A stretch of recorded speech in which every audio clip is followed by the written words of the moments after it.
Hi there, Bonnie Power here. This is step 3, which is promoting. And promoting means promoting your thought leadership and promoting your business. So there's 5 ways to raise your profile, and which I find is the best way to really promote your business on LinkedIn.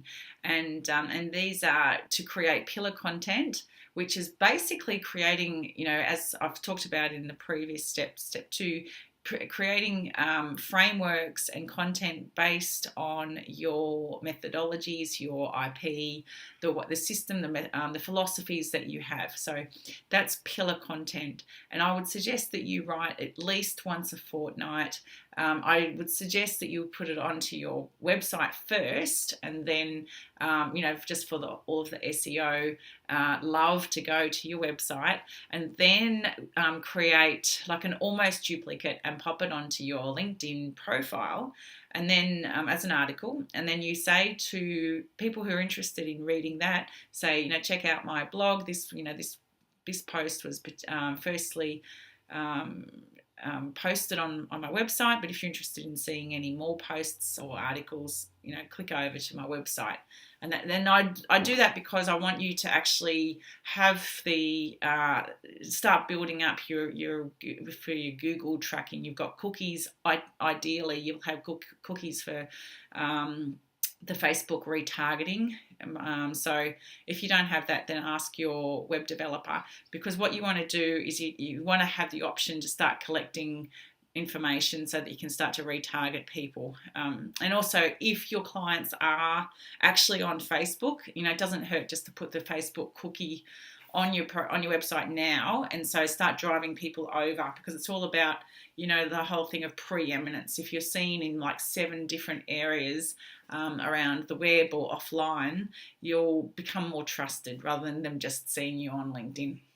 So that's pillar content. That's the thing that you sort of do once a fortnight. What you would spend the majority of your time doing is the other 4. So the popular content is actually finding content that's really becoming popular in your industry for the topics that you want to be known for, and actually sharing them with your connections on LinkedIn as an update.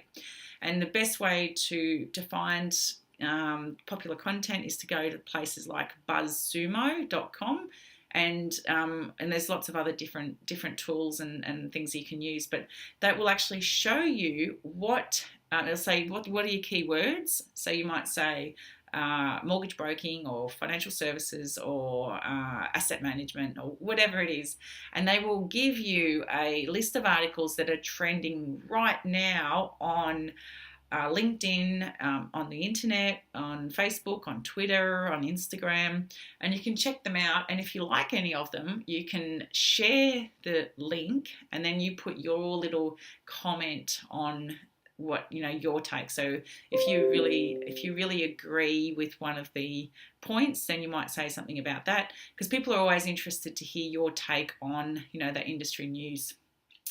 Then the third bit is the priming content, and this is what you do like every day. You might put like an educational graphic, just say like maybe it's a tip of the week, or maybe it'll be an inspirational quote based on. And I always say to people, you need to think about the values that you want to be known for, and the values that you want your company, your team to work by, and then you indoctrinate your team and also your prospective clients around those values through the inspirational quotes, so people can easily tell what you value as a company, and that'll come through on the people's feed. So they'll start to see your name. They'll the whole idea of familiarity, when they see your name coming up in their LinkedIn feed, will build the trust.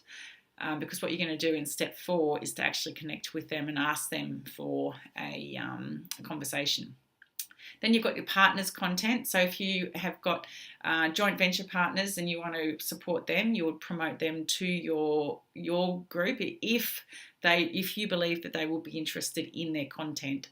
And also, if there's like an influencer within your market that you would like to develop a relationship with, you can share their content and also put your comments on there.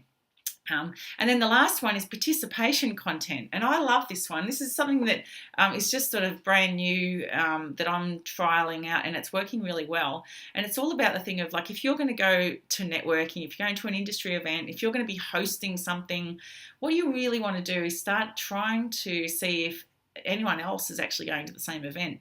So you might put something out on an update on LinkedIn and say, you know, I'm looking forward to this event. Is anyone else going?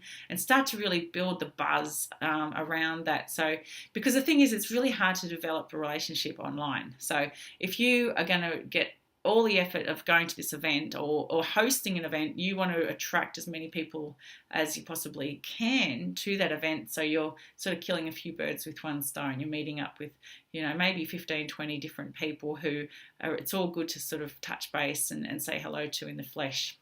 So that's the way to really start promoting your business, your IP, your thought leadership, your personal brand on LinkedIn. So let's get set for the next step.